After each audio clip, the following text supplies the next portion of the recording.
Yes. Commissioner Cole, Yes. Commissioner Ramler, Chair Miller. Yes. Okay, we have quorum, thank you. Okay, thank you. So, first item is the approval of the minutes. Are there any additions or corrections to the minutes before we vote on them? Now, I will say that I noticed that I had neglected to take acting historic officer off the part that I signed. Okay. So that was updated in what is printed out in front of you. Okay. I did want to note that on those minutes, we were looking at precedent on the vinyl windows on Park Avenue. I think we also stated specifically that the guidelines were what that precedent's based on. I don't know that that actually got recorded, but that was why we have the precedent of not allowing vinyl windows on the front of the house. The guidelines prohibit it. But I just, I know what you're saying. All right, yeah, I'll add does that. that make sense? Yeah. Okay, thank you, all right. Any additions or corrections? If not, entertain a motion for approval. So moved. There's a second? Second. Okay, roll call? Commissioner Clift, Yes. Commissioner Crocker? Yes. Commissioner Fleckinger? Yes. Commissioner Haas? Yes. Commissioner Cole? Yes. Chair Miller? Yes. Motion carries. Okay. First item on our agenda today is HP 2400689, application for certificate of appropriateness to replace a cinder block retaining wall with Allen block at 332 East 2nd Street in Newport, which requested by Todd Majors, and Mr. Majors is here today.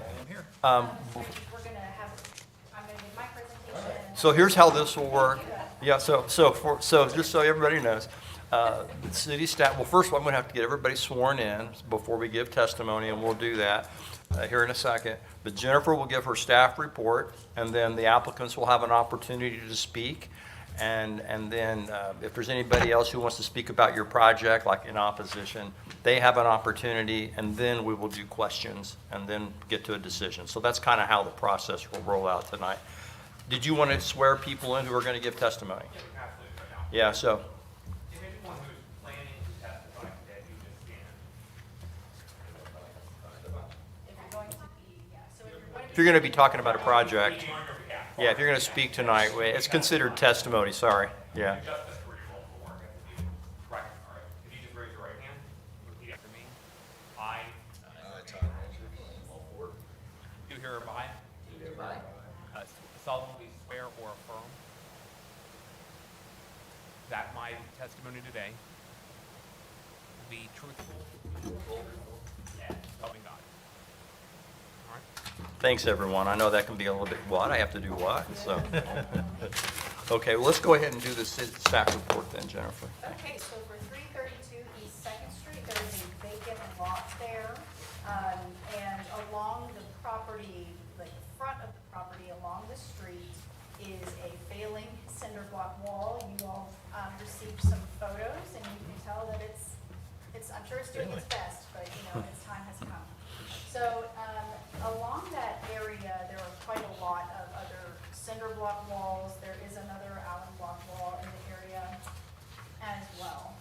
So when we talk about when we make decisions for these kinds of hearings, we have a set of findings of fact, right? So the first question that we have to consider is what the guidelines say about a project where somebody wants to take a cinder block wall and replace it with Allen block instead. So the fences and walls section of the guidelines do state that new construction of retaining or landscaping walls shall be of natural stone.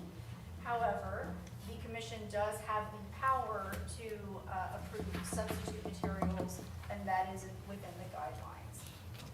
So then the next question is, what will the effect of the proposed work be on the historic character of the property upon which such work will be done?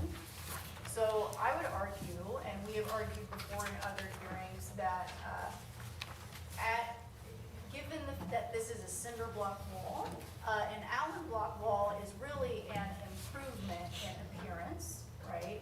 And it is not causing the loss of any historic resources. And so really it's a gain for the property in terms of its When we think about how it affects the district, same situation, right? We have a cinder block wall that I would argue detracts from the integrity of the district.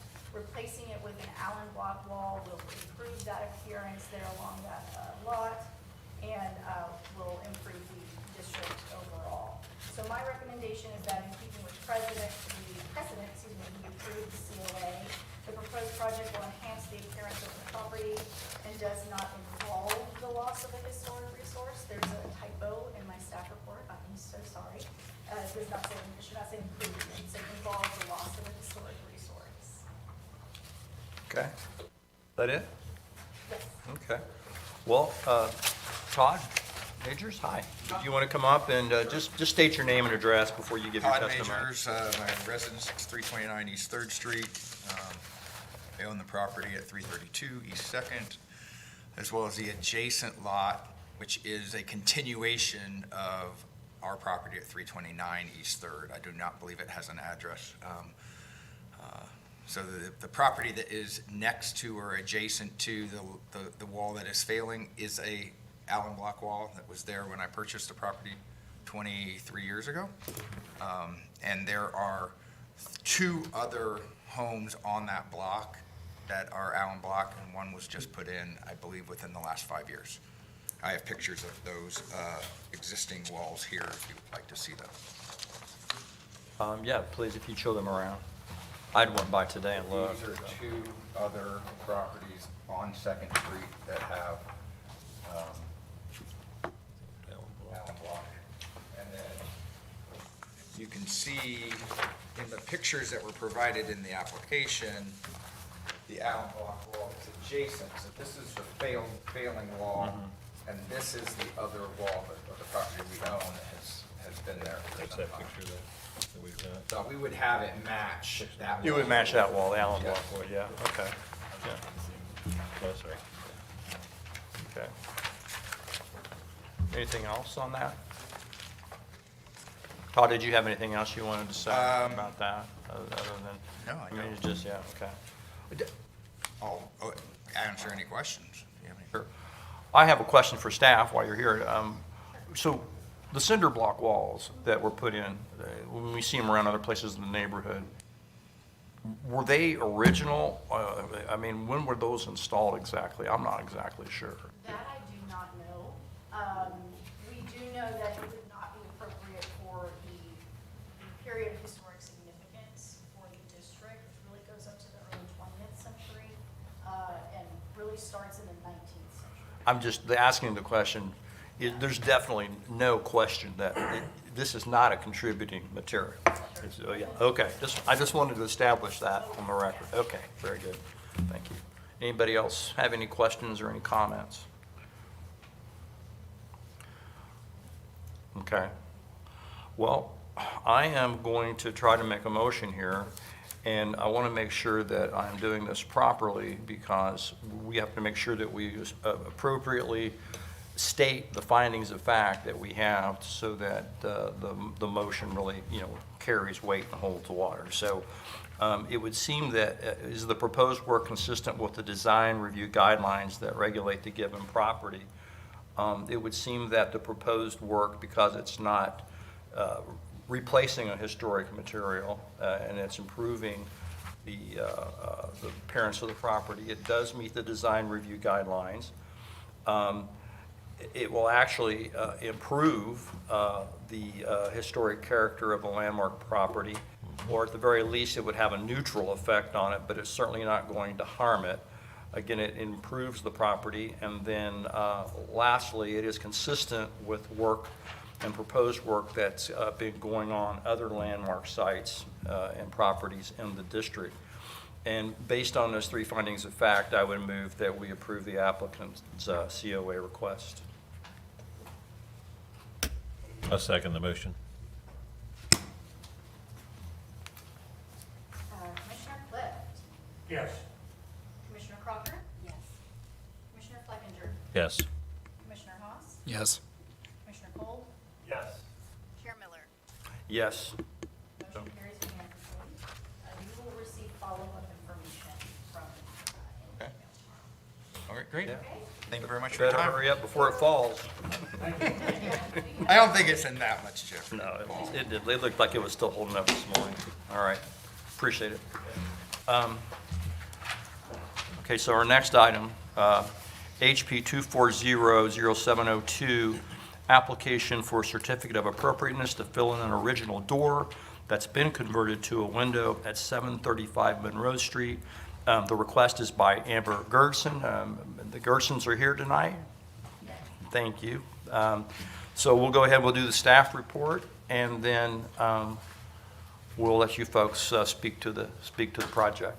Go ahead, please. Okay, so when we originally heard from the folks at 735 Monroe, they let me know that they wanted to fill in what they believed was a non-original window, and they were correct.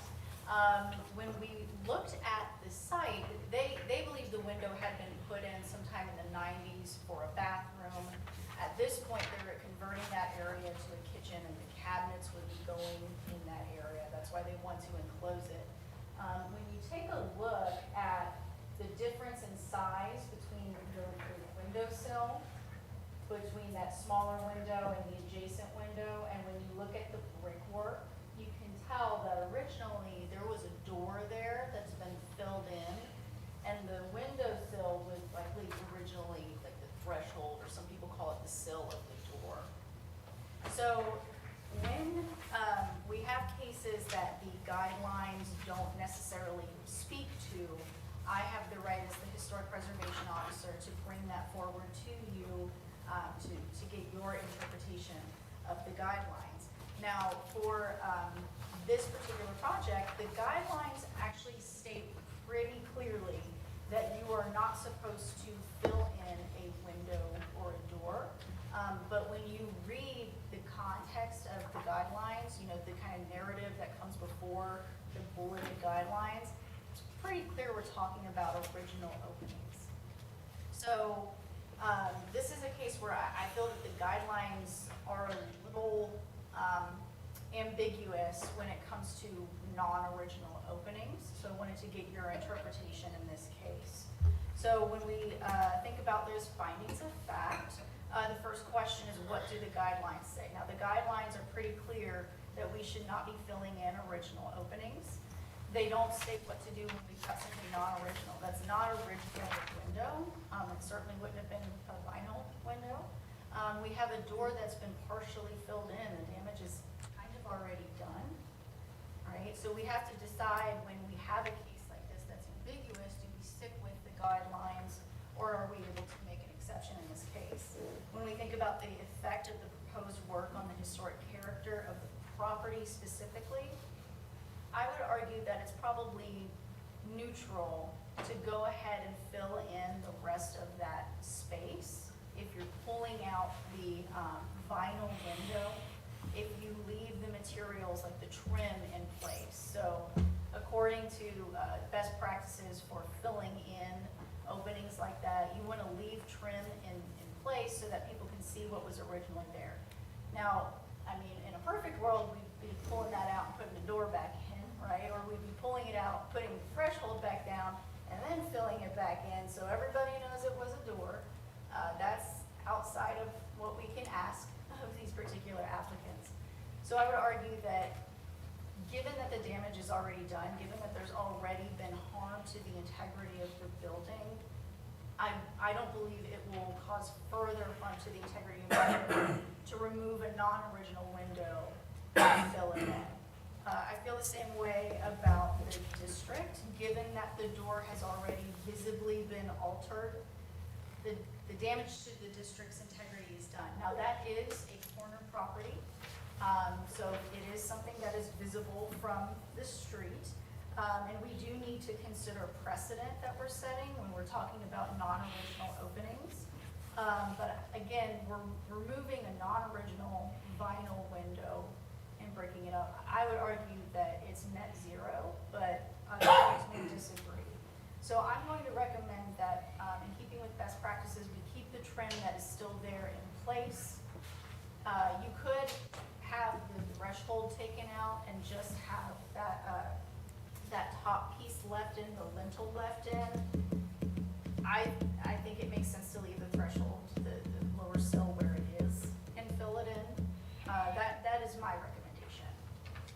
to And- allow the fill-in. And your report said it would give some representation of what had been there before, basically. It was, you're not totally erasing history. Exactly. You Yeah, know, yeah. that's the goal, is that we want people to be able to see that there was an opening there. Mm-hmm.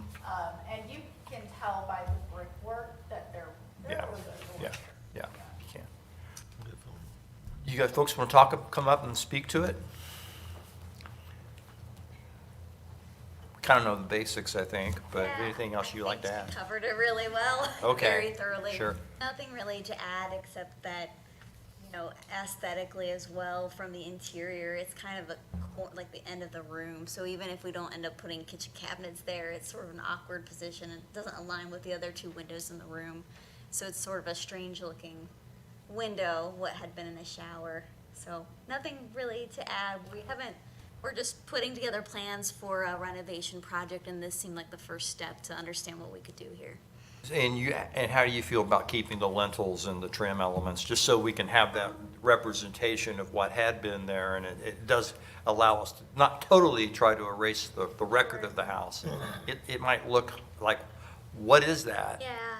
But that's part of the uniqueness of our Personally, houses I too, but, you know. think it would look a little wacky to leave it there on the outside, Uh-huh. but would follow your recommendations, Sure. of course. I mean, the lentil on the top, you know, might makes more sense to leave. I feel like kind of everything below it would make less sense to leave, because I'm not sure that if it's the exact width of whatever was there originally or not either. So, kind of open to what you all recommend, but I think it would be silly to leave the full outline there, because if it was a door before, it certainly didn't have the, I don't know if it's called a lentil on either side, but the piece that's below. I think on something like this too, just going ahead and taking the window out. The bottom windowsill could be taken out. Of course, the header you want to leave up there because that's support for the brick wall. Yeah, I think So you don't that's want to what mess with this- that. But, and then too, you know, you decide to fill that in and we vote on it, and the white lintel above it, you could paint it gray and make it disappear. Sometimes that's what you want to do, make things disappear at a point. But, It would too, yeah. yeah, But you still. just taking a windowsill out and a window, then having somebody come in that can match up the brick as closely as possible. And then just go ahead and paint it, because the rest of the house is painted, you know. Right. You- Yeah, yeah, You intend to fill the opening, when you remove the window, fill the opening with brick, absolutely, yeah. but not tooth it in, you're gonna fill that opening with brick. I mean, I think toothing it in would look nicer, right? Rather than just because it's cut straight to tooth it in. Might also give you a false sense of history that. But then I guess, Never anything yeah, there. if we want to see that it is a door, then we just fill it in straight, kind of open. I think I agree with what the gentleman had suggested, that you leave the header, take out everything below, paint it. There's still the, you know, footprint there. And if you think it's better to brick it up exactly as it is, not to, then that's fine. I don't really have an opinion on that. Typically, that's the way to go with historic restoration, so you're not obliterating it completely. Okay. I'm curious, question to you, would you mimic the brickwork below the window? Not Or, necessarily. okay. You can leave the sill in or remove it either way, Yeah. and then just fill the rest of the opening with brick. So. Well, I mean, I think, first of all, we can clearly establish that it's not the original opening, so we're not altering that. And as far as precedent is concerned, I mean, that is the unique situation here, is that we're not filling in an original opening. Because if it were original, like if that had just been a wood window there, and that's the way it had been built, we wouldn't be able to. We really would not be able, by the guidelines, to let that get filled in. But since it was altered, that gives us more flexibility. As far as the detail on the lintels and what we leave, and then the method of brickwork, do we want to be specific in the motion on that? I would say, do you want to leave the lintel, do you want to take it out? when we say lintel, we're talking about the big piece on the Or bottom? the sill, rather, sorry. Yeah, the sill. Bottom. Sill. Yeah. I would prefer to remove the sill, especially since it's not in its original location. Okay. I would be okay leaving the header lintel as you suggested, so Yeah. that there's still a trace of what was there.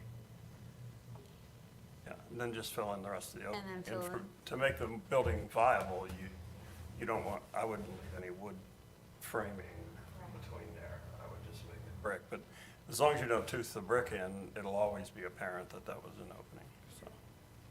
And again, the guidelines specifically state we're not going to alter original opening. So, I mean, like for the first, milestone we have to get over, the proposed work, is it consistent with design review guidelines that regulate? So this would not be inconsistent, I would think. Okay, all right. Does anybody want to try to form a motion? Well, first of all, let's do findings of fact. Is that okay? We do that first, and then, okay, so it does not, and please, folks, disagree with me on this, that's why we're having a discussion. So the proposed work would be consistent with the design review guidelines because it is not altering an original opening. The effect on proposed work on the historic character or landmark of the property where such work will be done, well, it's already been altered. And we're just altering it a second time, but leaving in place some architectural features that show that there was an opening there at one time. So it's not going to have any harmful effect on the historic character of the property. And then lastly, what is the relationship between the proposed work and other structures and landmark or other properties in the district? Does it affect the other surrounding properties in any significant way? I don't think so. No. Okay. So if those are our findings of fact, then I would move that we approve the COA application to fill it in with brick, but that the trim elements be left in, and then is there anything specific on brickwork? Well, we decided that the lintel. The lintel be left. The lintel would be left, yes. Lintel would be But left. the sill could be removed, okay, so, The sill would be removed, and then Okay. the window frame itself would be removed, so that you've got brick next to brick. okay, brick next to brick, Just don't tooth in the brick. okay. Yeah, and that's representative of the original opening. Right. By getting rid of that lower, So the lintel remains, the sill goes, windows removed, and that the brickwork not be too thin. Does that make sense? Yes. Is there a second? Yeah, you sure about that? That makes sense to you? Yes. Okay, is there a second? Second. Okay. Why don't we do the roll call then? Okay, Commissioner Clift, Yes. Commissioner Crocker, Yes. Commissioner Flickinger, yes. Commissioner Haas, Yes. Commissioner Cole, Yes. Chair Miller. Yes. Thank you very much. All right, thank you. You'll hear from me tomorrow. Okay. Thank you. Okay, and one more. Okay, so, our next item is a discussion item. We're gonna have our, assistant attorney here read off, just a reminder of how a discussion item works. This is what's called a pre-application conference. It is something that is allowed by our ordinance. When you have a pre-application conference, you are reviewing preliminary ideas to give feedback on what kind of factors would factor into your decision. This is not binding. So would you please read that part of the ordinance? No action can be taken by the HPO or commission until the applicant submits an actual application to the city pursuant to the laws and policies of the city. Therefore, all discussions that occur between the applicant and HPO and/or commission prior to the date applicant submits an actual application and/or plan, including, but not limited to, any informal meetings with the HPO, are not binding on the city and do not constitute official assurances or representations by the city or its officials regarding any aspects of the plan or application discussed. Thank you. Okay, so we have the potential applicant here today. He is proposing to do some work on 231 East 4th Street. So, okay, so there are a few aspects of the project that he's proposing that would be under commission review. He is proposing to put a second-story addition to the rear of the property, front rep, and proposing to put an addition on the rear as well. The purpose of he's also proposing to make some changes to some window openings, enlarging some windows, and creating new windows as well. So when we go to the guidelines and look at our guidelines on additions, if you have your guidelines, this is page 56. Now, the language says that additions shall not occur on a primary facade in any historic district. Additions to side facades are allowed in the Buena Vista district. Any additions should be compatible with the original structure by following existing roof lines, trim lines, material, and massing of the building. Additions to the side facades for anything outside of the Buena Vista district should only be considered if the facade is not highly visible from the street or sidewalk. So he's included a few pictures to kind of show where he thinks the addition would be visible or not visible from. These are kind of close up. When you stand like across the street on the sidewalk, you can see the top of the building. Like it's visible. Why are we having this discussion? This is a non-contributing structure to the historic district according to the 1989 survey of the district. When we have a non-contributing structure, we have a little bit of flexibility. We have to think still about whether we're allowing anything that will detract from the historic integrity of the building, right? You don't want to allow for example, destruction of historic materials unless they are beyond repair, right? And you do still need to think about what the effect on the district will be, but you can be a little flexible with things like the materials on the addition and its visibility, and whether you're going to permit something that you would be able to see from the street, from like the front of the building. So I'm going to does anybody have any questions for me first? You said that the structure, the house, was built in 1899? It was, I believe, in 1890. 1890, okay, but still not contributing. So it's not contributing, but the reason it comes before us is because of the effect it will have on the district, correct? Yeah, essentially, right. So any addition comes before you all. So it's under your purview automatically. The reason that we're discussing whether we're going to allow an addition that's going to be visible from the primary facade is because this is a non-contributing structure. So my question for you all is the extent to which you are willing to be flexible in applying the guidelines. Because the guidelines are pretty clear that, especially in East Row, you're not going to allow any additions on a primary facade, which is that front facade, right? Now, even if it's situated to the rear of the structure, it's still going to be pretty highly visible from the front. But that's assuming that the structure is contributing, correct? I mean, we're not allowed to have something on the front of a contributing structure. What about a non-contributing structure? So for a non-contributing structure, we have the option of being less stringent in applying the guidelines. We're not necessarily required to allow any flexibility there.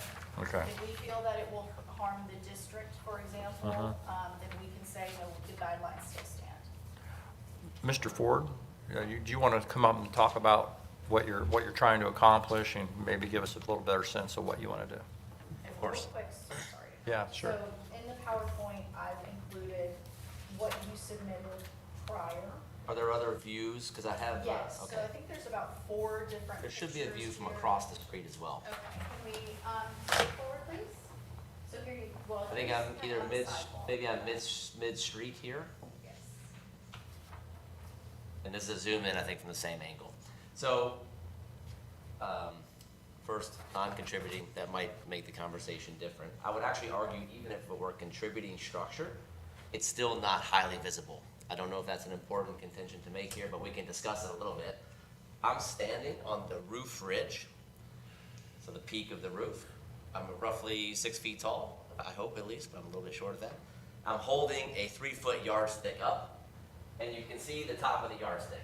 So I'm approximating where a second story might be, because I'm on the peak of the first story. Roughly, it's not precise, of course. And because this house, if you go to the first picture, there's a garage which sits in front, there's the front yard which puts the structure further back, then you have this front parapet which really hides the rear of the house. So even from the street, with a second addition, you'd be seeing kind of the tip top of it. Primarily the roof, maybe, the eave kind of level. So my first point is, I don't know what highly visible means. I would argue that's not highly visible. It may not matter if it's non-contributing and we don't need to debate the point. So we can talk about that a bit, or I can give you more of a sense of what I'm trying to do with the project first. The top of your ruler, yardstick, that's where, that will be the height of the roof. I haven't yet engaged the architectural drawings, so I'm assuming if I'm on the top of the peak of the roof on the existing structure, Yeah. and I'm just short of 6 feet tall, but then I've got my arm and I'm holding 3 feet, that's approximately 10 feet, it should be around there. Might be a foot taller, right? We gotta get precise drawings, but in that neighborhood. What kind of roof line are you talking about? What I'd like to do is a ridge roof going south, peaking and then falling back north with a dormer in the front. So the top of the dormer I think would be maybe the most contentious part, but again, you only see kind of the top of it. And you may not see it, you may only see the top of the roof above it. Is there an addition on the front of that building? That's the original porch, which has been covered in.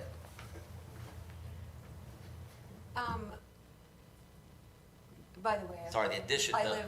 the framing is not original. The porch was original and has been enclosed at some Right, point. and obviously the roof line's been changed, something's been changed. there. On that front part, but then there's that parapet, which Right, appears to which- be, Which is the original original. front of the house, yeah. When I first read this, I was surprised that it was a non-contributing structure. And I would be curious as to why. Just curious, because I live next door, by the way. And I have Sanborn maps that have this in here at 1886.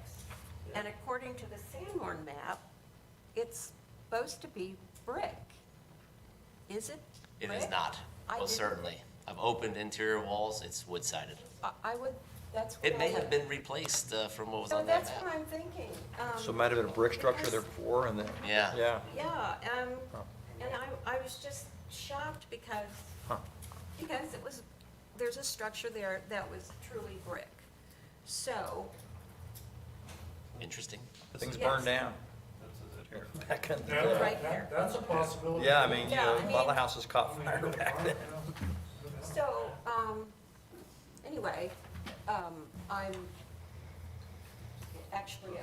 I'm not so concerned about it being a non-contributing structure, so. So exterior's vinyl.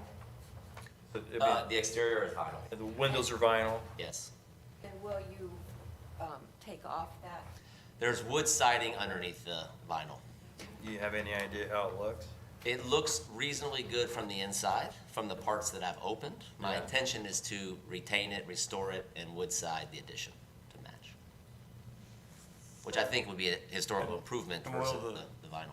Will the enclosed porch stay, or is it? It will, there'll be a modification to it I can talk about, depending on what order you want to tackle these things. Yeah, it's hard to, without any elevations of what Yeah. So the only modification, you see those small windows?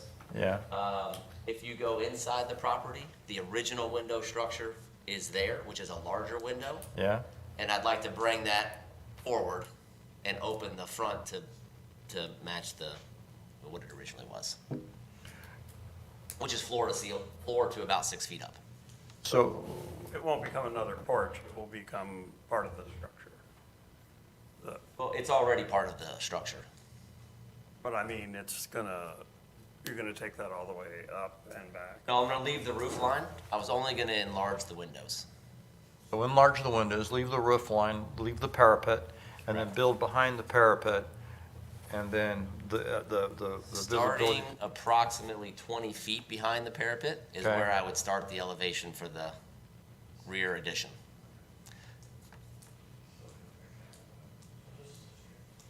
This is street view, Yeah. With a two-car garage built in front of it. correct. It's a very unusual setup. I mean, you have to be. Partly why we wanted to come for discussion versus Yeah. putting into a lot of architectural drawings and then coming and figuring out we've gone down the wrong path. Well, I mean, and I was asking Jennifer when I was talking to her earlier, what is the actual history of this place? Because it just, things just don't seem to kind of fit together because they're just out of proportion. It's a little house, it's a big garage, it's got a big area.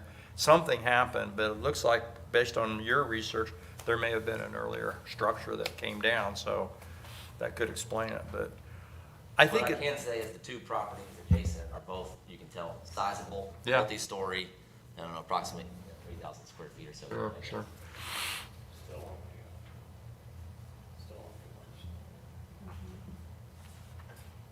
It was still teeny. And the garage probably come in probably about the 30s or so, would you say? 20s or 30s. Yeah, right here. Is that a Model T garage, you can just It get? would be better if it accommodated a Honda Odyssey, but Yeah, it is what it is. Is that a concrete roof on the garage? And Is there a Smaller yard structure, huh? behind that? There is a yard between the end of the garage and the porch. Wow. And I have to say, I think it's a really colorful history about, since I've lived there 31 years or so. Just recent colorful history, so, that I won't go into. That could mean a lot of different things. Yes. Well, at one point, there was a family there with a pit bull and 13 puppies. And they got into a fight during Riverfest. Color would be red. And at one point, there was a police, yeah, the family got into a fight. There were a police dog on the ground and a helicopter up, going around, up, yeah. Try to avoid So- it. So as you go to sleep at night. So we're glad you're there now. Yes, they really are. They're very good neighbors. And for what it's worth, I do live next door Yeah. Yeah. to the other house. Yeah. I mean, my personal view is that conceptually, trying to improve the structure of the house and improving the front of it with, what sounds like it's going to be better windows, restoring it to wood. It all sounds great. It's just how is it going to look and affect the streetscape overall in terms of its sizing, mass, and design. And, those are kind of like, I don't know. But I mean, I think my personal view is if the house is not contributing and you want to make it more livable for your family or whomever's going to live there, it sounds like it's a good project. It's just going to be the devil in the details with the design and, like I said, how it looks.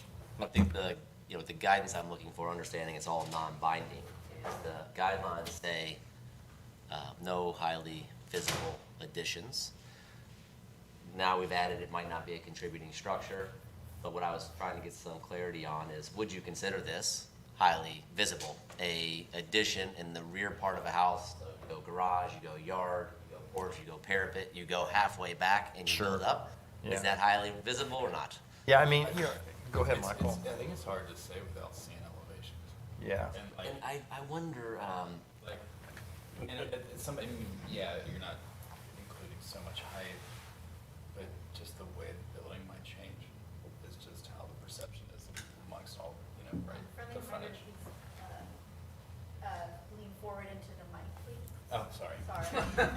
It's I mean, easy to forget, yeah. yeah, like without the elevations, it's tough to say. I'm of the mind that it's possible, Okay, absolutely, but I think it would be my recommendation that we had a say in the aesthetic and the final sort of. Well, I Go mean, of your if drawings. you, if a plan is proposed and elevations are provided, those would have to come back before this commission again, if I'm Yeah. not Yes. mistaken. So- Yeah. So we would have to vote on that, so we would have a say in it.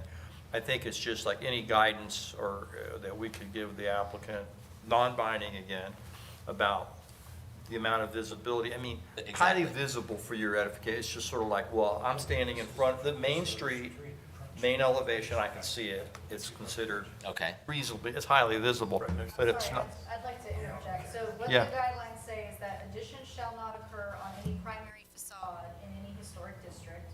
Additions to side facades are allowed in the Buena Vista district, but should only be considered on landmarks or in the other historic districts if the facade is not highly visible from a street or sidewalk. So that highly visible is really talking about side facades. Then it's, any addition should be compatible with the original structure, following existing roof lines, trim lines, material and massing. So we would only see the top of the roof line from the street, not the rest of the structure, and then on the side here between that structure and then your house, what would be there? So this is, the house just kind of juts out here. Mm-hmm. This would be the start of the second addition. So Okay. I guess you would see this part here. Okay, And then across. okay. But the footprint wouldn't change. The footprint would not change, there's no expansion to the side. Yeah, just an elevation and a change, yeah, And then okay, expansion in the rear. yeah. I mean, I think there's some design tips and tricks you can do to make something less visible, right? And that's why I think it's a gray area, without seeing the elevations, without seeing maybe just like a little bit of its color, a little bit of split, But conceptually, Does. without voting or making a decision, I mean, just getting kind of a sense of how you all feel about that, adding to the house so that it's improved and more livable is an acceptable possibility depending on the actual design and what comes back. And then, Agree with that. and then I think that, to the extent that, Jennifer, you could, having the applicant work, future applicant, excuse me, work with staff on kind of getting that ginned up so that you're kind of staying on track, and then, bring it to the commission as early as you want, if you've got some initial conceptual things you want to kind of run by. I mean, could we do this again?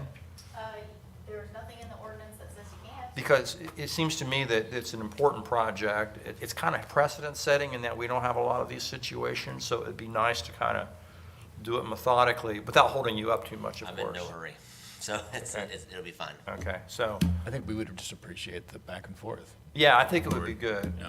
Because we want it to come Absolutely. out good for Yeah. everybody, yeah. Yeah, it'd be, I think there's a problem with what he wants to do. I wish he could magically put those garages in the back and move the house up. Could you do that? The highly visible part of it, a little bit of the roof line, is not even going to be noticeable because the first thing I see is the garage in front of it. But, I mean, that's the way it is, so, but, Actually, Paul added those beautiful garage doors. Still They needs to really be are finished beautiful. painting it. they are great, yep. And, Better than the original ones. oh my goodness. They weren't Yep. original, they Yep. were 70s version.